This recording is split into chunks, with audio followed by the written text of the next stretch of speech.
Hello again, my friends. Welcome to the Survive to Thrive TV show. Here we have another episode. My name is Jay Mamie, and I just want to thank you for taking the time to visit us again for another episode that I believe will bring you lots of value as we continue to bring a program that is very diversified, not only in its content, but also in the guests that we have. Because I believe that learning from different people can also help you develop your own pursuits of success in whatever you're endeavoring. Different personalities bring different perspectives that can also help you with your performance. And today's no different. I'm sitting here with Sergeant Fit, and you'll find out in a minute why we call him Sergeant Fit. But I'm very excited for this episode because I met Sergeant Fit about a year ago in person. I had heard about him. I actually subscribed to his YouTube channel, and he was actually introduced to me by my son, who is one of his cadets in his ROTC program at the high school that he's working at. And I was very interested in what he was doing and how he was helping people, and his message was a very good message. And I thought to myself a year ago, I've got to get him on the show, and he's so busy with so many things that he's doing that I happened to lock him down today. Just happened to be out here at a national competition for ROTC, and he happened to be here as well. So we talked a little bit, and I said, let me get my phone so I can go ahead and tape him before I miss out on the opportunity. And you'll see in a minute why this opportunity is very valuable, not only to me personally and what I've learned so far from him and his life story, but also to be very valuable to you as well.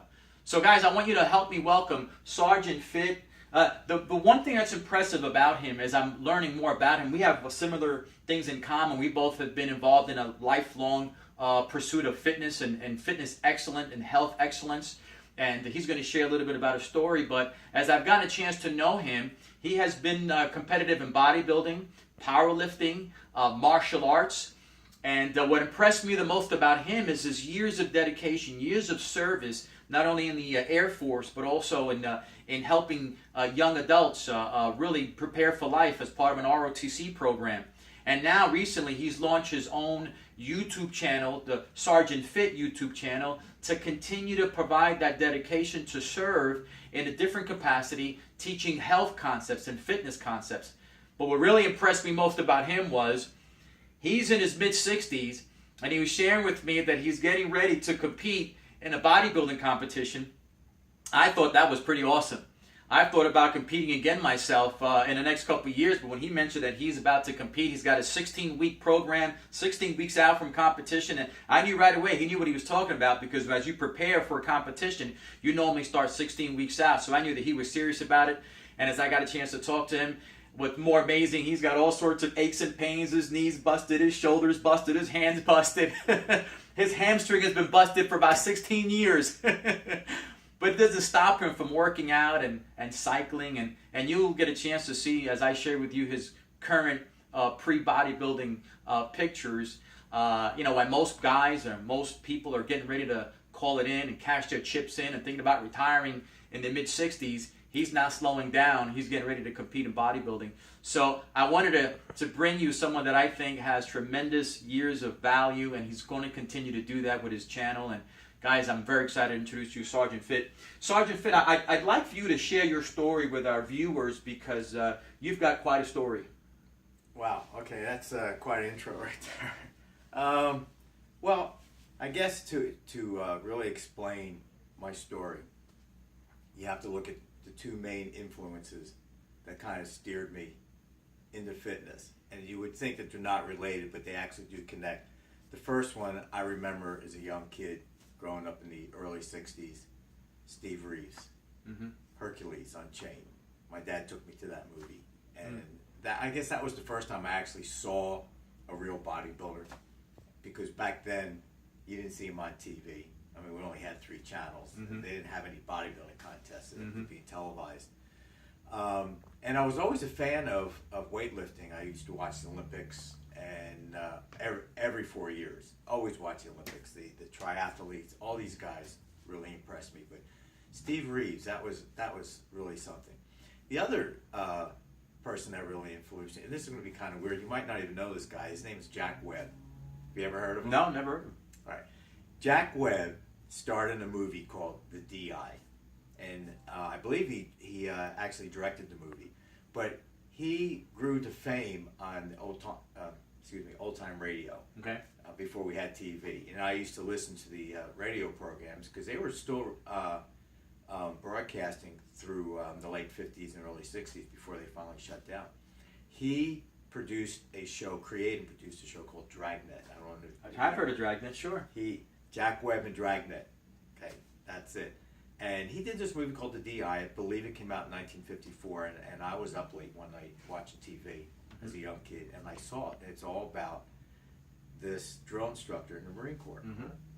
And I guess you can say it was the original Full Metal Jacket movie about a DI. And when I saw this guy in his tightly tailored uniform, how sharp he was, I said, you know what? I want to be a drill instructor. So I knew even then I was going to be a drill instructor. I didn't know what service I was going to join yet, but I knew they all had drill instructors. So as Steve Reeves got me interested in bodybuilding, and my dad bought me my first set of weights, and I started training.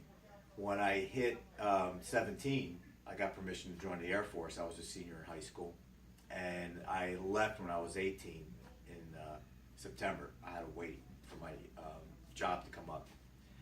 Joined the Air Force, and I met my first drill instructor, and darn if he didn't look like Jack Webb.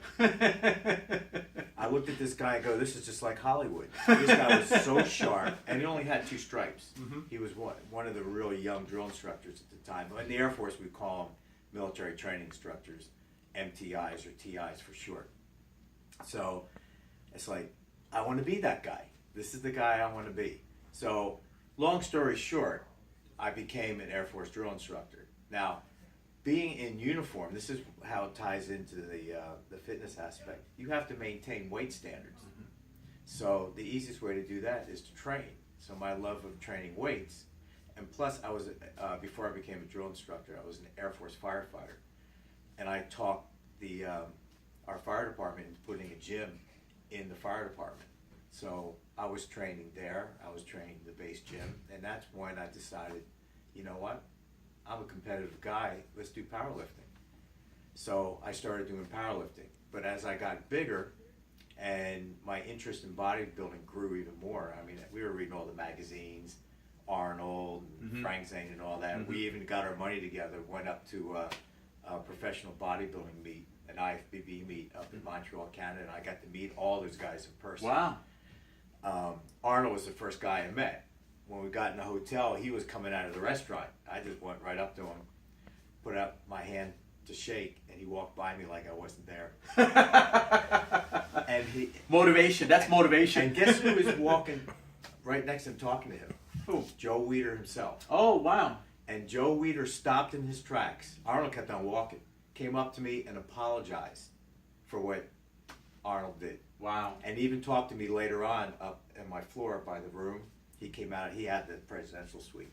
And he came over, called us over, asked us where we came from, and said, I hope you guys have a good time here. And he spent a good 10 minutes in the hall just talking to us. Wow. Now, the rest of the guys, Franco Colombo, Danny Padella, Boyer Culp, they were all gentlemen. Franco Colombo was hilarious. But anyways, so... These are some names from the past. For those of you who've been in bodybuilding or the fitness world for a long time, I mean, these are classic names of the days of yore when bodybuilding started to really make an inroad in the culture. Yeah.